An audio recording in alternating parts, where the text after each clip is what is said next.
ओम नमो भगवते वासुदेवाय नमः।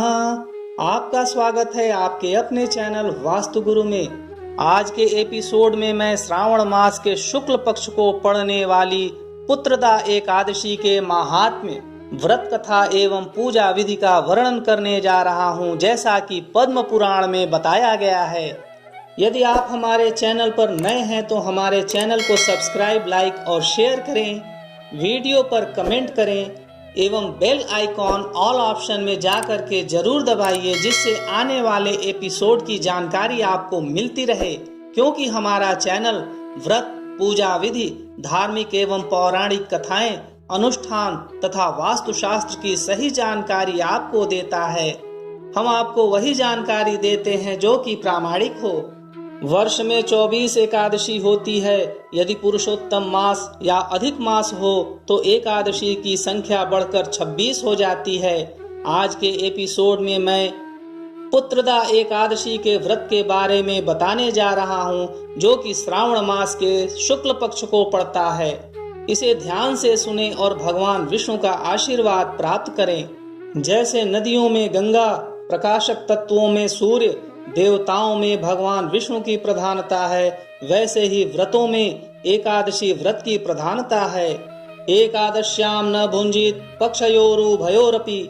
आइए सुनते हैं श्रावण मास के शुक्ल पक्ष की पुत्रदा एकादशी का महात्म्य, जैसा कि पद्म पुराण में बताया गया है। युधिष्ठिर ने पूछा, मधुसूदन, श्रावण के शुक्ल पक्ष में किस नाम की एकादशी होती है? कृपया मेरे सामने उसका वर्णन कीजिए। भगवान श्री कृष्ण बोले, राजन, प्राचीन काल की बात है। द्वापर युग के प्रारंभ का समय था। माहिष्मतीपुर में राजा महिजित अपने राज्य का पालन करते थे, किंतु उन्हें कोई पुत्र नहीं था, इसलिए वह राज्य उन्हें सुखदायक नहीं प्रतीत होता था। अपनी अवस्था अधिक देख राजा को बड़ी चिंता हुई। उन्होंने प्रजा वर्ग में बैठकर इस प्रकार कहा, प्रजाजनों, इस जन्म में मुझसे कोई पातक नहीं हुआ। मैंने अपने खजाने में अन्याय से कमाया हुआ धन नहीं जमा किया है। ब्राह्मणों और देवताओं का धन भी मैंने कभी नहीं लिया।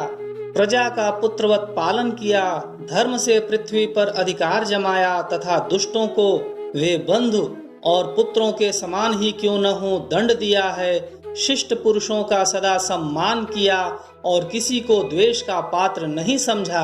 फिर क्या कारण है जो मेरे घर में आज तक पुत्र उत्पन्न नहीं हुआ?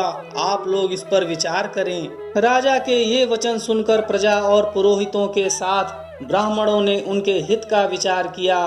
ब्राह्मणों ने उनके हित का विचार करके गहन वन में प्रवेश किया।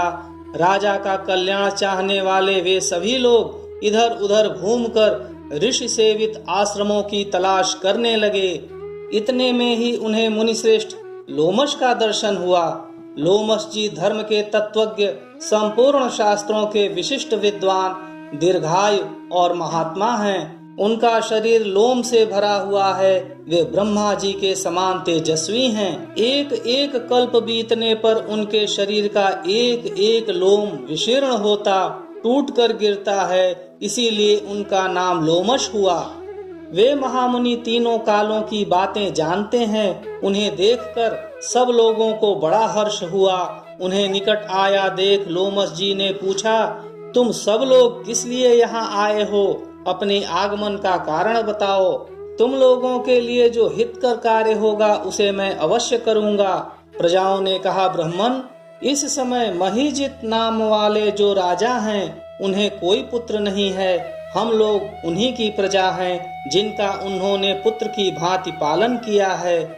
उन्हें पुत्रहीन देख उनके दुख से दुखित हो हम तपस्या करने का दृढ़ निश्चय करके यहाँ आए हैं।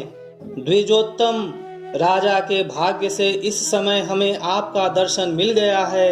महापुरुषों के दर्शन से ही मनुष्यों के सब कार्य सिद्ध हो जाते हैं। मुने, अब हमें उस उपाय का उपदेश कीजिए जिससे राजा को पुत्र की प्राप्ति हो।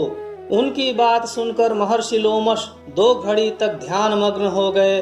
तत्पश्चात राजा के प्राचीन जन्म का वृत्तांत जानकर उन्होंने कहा, प्रजावृंद सुनो, राजा महिजित पूर्व जन्म में मनुष्यों को चूसने वाला धनहीन वैश्य था। वह वैश्य गांव-गांव घूमकर व्यापार किया करता था। एक दिन जेठ के शुक्ल पक्ष में दशमी तिथि को जब दोपहर का सूर्य तप रहा था, वह गांव की सीमा में एक जलाशय पर पहुंचा। पानी से भरी हुई बावली देखकर वैश्य ने वहां जल पीने का विचार किया। इतने ही में वहां बछड़े के साथ एक गौ भी आ पहुंची। वह प्यास से व्याकुल और ताप से पीड़ित थी, अतः बावली में जाकर जल पीने लगी। वैश्य ने पानी पीती हुई गाय को हाँककर दूर हटा दिया और स्वयं पानी पिया। उसी पाप कर्म के कारण राजा इस समय पुत्रहीन हुए हैं। किसी जन्म के पुण्य से इन्हें अकंटक राज्य की प्राप्ति हुई है। प्रजाओं ने कहा, मुने, पुराण में सुना जाता है कि प्रायश्चित्त रूप पुण्य से पाप नष्ट होता है, अतः पुण्य का उपदेश कीजिए जिससे उस पाप का नाश हो जाए। लोमस जी बोले, प्रजाजनों, श्रावण मास के शुक्ल पक्ष में जो एकादशी होती है वह पुत्रदा के नाम से विख्यात है। वह मनोवांछित फल प्रदान करने वाली है। तुम लोग उसी का व्रत करो।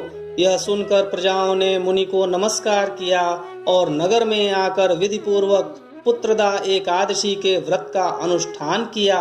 उन्होंने विधि पूर्वक जागरण भी किया और इसका निर्मल पुण्य राजा को दे दिया। तत्पश्चात रानी ने गर्भ धारण किया और प्रसव का समय आने पर बलवान पुत्र को जन्म दिया। इसका माहात्म्य सुनकर मनुष्य पाप से मुक्त हो जाता है तथा इहलोक में सुख पाकर परलोक में स्वर्गीय गति को प्राप्त होता है। आप परम सौभाग्यशाली हैं कि पुत्रदा एकादशी के व्रत का माहात्म्य एवं कथा आपने सुनी। इसी तरह की धार्मिक एवं पौराणिक व्रत कथाओं को सुनने के लिए हमारे चैनल को सब्सक्राइब, लाइक और शेयर करें।